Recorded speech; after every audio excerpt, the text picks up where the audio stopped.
ఐపీఎల్‌లో ట్రాన్స్‌ఫర్‌లంటే ఎప్పుడు పెద్ద ట్విస్ట్‌లు, సీక్రెట్ చర్చలు, లాస్ట్ మినిట్ నిర్ణయాలు ఉంటాయి. అలాంటి ఒక పెద్ద కథ ఇప్పుడు క్రికెట్ ప్రపంచంలో చర్చకు వచ్చింది. ఒక స్టార్ ప్లేయర్ అనేక టీమ్స్ అతన్ని తమ జట్టులోకి తీసుకోవాలని ప్రయత్నించాయి. కానీ చివరికి అతను వెళ్లాలని అనుకున్న టీం ఒక్కటే. ఆ స్టార్ ప్లేయర్ ఎవరో తెలుసా?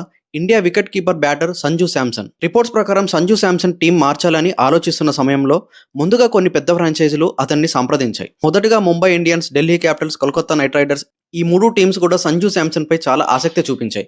దానికి కారణం కూడా ఉంది. సంజు శాంసన్ కేవలం ఒక బ్యాటర్ మాత్రమే కాదు. అతను ఒక వికెట్ కీపర్, అతను ఒక కెప్టెన్ మరియు అతను మ్యాచ్‌ను కొన్ని ఓవర్‌లోనే మార్చగలిగే ప్లేయర్. అందుకే చాలా టీమ్స్ అతన్ని తమ జట్టులోకి తీసుకోవాలని ప్లాన్ చేశాయి. ఇక్కడే ఈ కథలో ఒక పెద్ద ట్విస్ట్ ఉంది.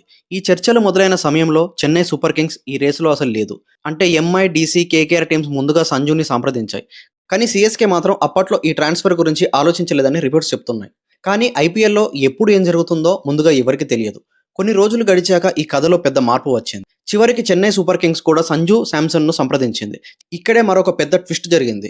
సంజు శాంసన్ తండ్రి చెప్పిన మాటల ప్రకారం మొదట చాలా టీమ్స్ ఆఫర్స్ ఇచ్చాయి. కానీ సీఎస్కే కాల్ చేసిన తర్వాత సంజు అక్కడికి వెళ్లాలని మాత్రమే అనుకున్నాడు. సీఎస్కే అనేది ఐపీఎల్ ఒక ప్రత్యేకమైన టీం. అక్కడ MS Dhoni legacy, strong team culture, ప్లేయర్స్‌కి ఇచ్చే నమ్మకం, ఈ అన్ని కారణాల వల్ల చాలా మంది ప్లేయర్లు సీఎస్కేలో ఆడాలని అనుకుంటారు. అందుకే సీఎస్కే కాల్ చేసిన వెంటనే సంజు నిర్ణయం తీసుకున్నాడని సమాచారం.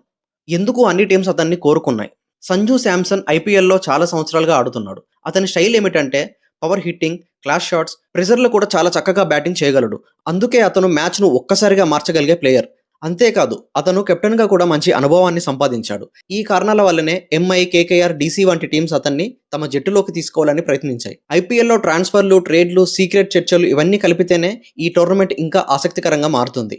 ఒక ప్లేయర్ గురించి అనేక టీమ్స్ పోటీ పడ్డం అంటే అతని విలువ ఎంతుందో అర్థమవుతుంది. సంజు శాంసన్ కూడా అలాంటి ప్లేయర్‌లో ఒకడు. కానీ ఈ కథలో చివరి ట్విస్ట్ ఏమిటంటే మొదట రేసులో లేని చెన్నై సూపర్ కింగ్స్ చివరికి ఈ కథలో ప్రధాన పాత్రగా మారింది. ఇలాంటి మరిన్ని క్రికెట్ అప్డేట్స్ గురించి మన ఛానల్‌ని సబ్స్క్రైబ్ చేసుకోండి.